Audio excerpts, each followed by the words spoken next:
When my father shouted, it didn't feel explosive. It felt procedural, like something already decided.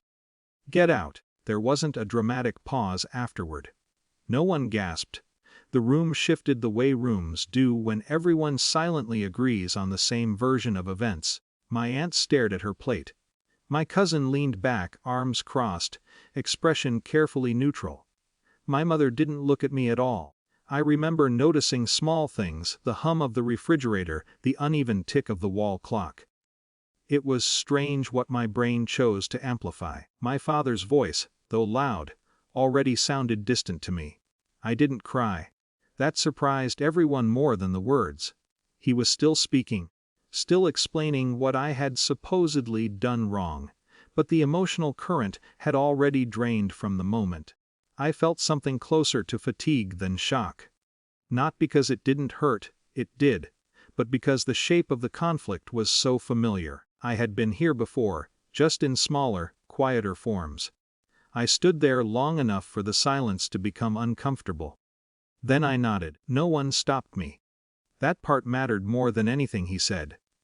That night, the house was unusually calm. Not peaceful, calm.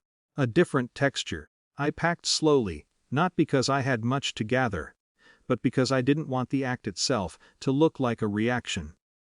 Anger hovered at the edges, but it never fully arrived. What came instead was a dull inventory of thoughts. Maybe I should apologize. Maybe this is pride. Maybe this is what families do. Maybe leaving is childish. I lay awake longer than I expected.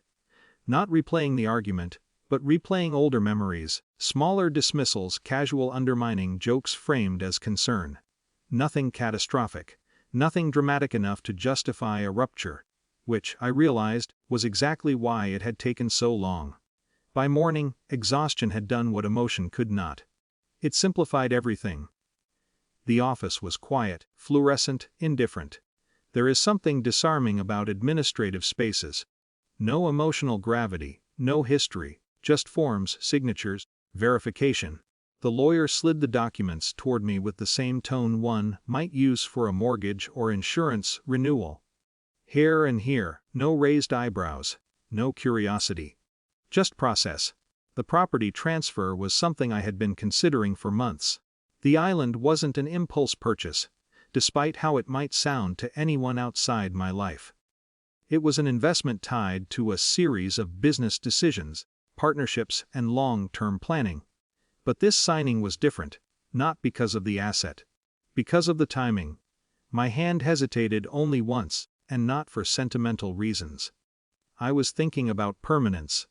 How quietly a life can diverge from another without confrontation, without spectacle. Ink met paper.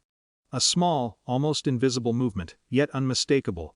Authority, in the end, often looks like this, not shouting, not dominance, but documentation. When it was done, the lawyer gathered the pages with a soft, efficient motion. That's it. No ceremony, no drama, just completion. I didn't go back. That decision surprised even me. I had assumed there would be some intermediate stage, a conversation, a cooling-off period, an attempt at repair. Instead there was distance. Not imposed, chosen. My phone lit up throughout the afternoon. Calls, messages, variations of the same confusion. Where are you? Are you seriously doing this? Your father didn't mean. I read them without urgency, without satisfaction too. There was no triumph in it, no sense of winning, only a strange, unfamiliar steadiness. For years, my position within the family had been subtly negotiated through approval, agreement, compliance, the avoidance of friction. Love was present, but conditional in ways too nuanced to name directly. The argument had not created the fracture. It had revealed it. Weeks passed. The family recalibrated as families do. New conversational boundaries formed in my absence. Stories adjusted. Narratives softened or hardened depending on who was speaking. I heard fragments through relatives, mutual acquaintances, the quiet channels of extended family networks. He's being dramatic. He's changed. He was always distant. It was curious how quickly identity reorganizes once you remove yourself from its gravitational field. I didn't contest any of it. Silence, I learned, can be a form of dignity rather than withdrawal. The island still exists. The transfer altered its structure, its ownership, its meaning within my life. But the real shift was less tangible. For the first time, my sense of self no longer felt negotiated inside the emotional economy of my family. Not rejected, not hostile, simply separate. There was no celebration attached to this realization. No cinematic moment of liberation. Just a quieter adjustment, like standing differently without anyone noticing. Sometimes growth doesn't feel like movement. Sometimes it feels like the absence of a need you carried for so long you mistook it for identity.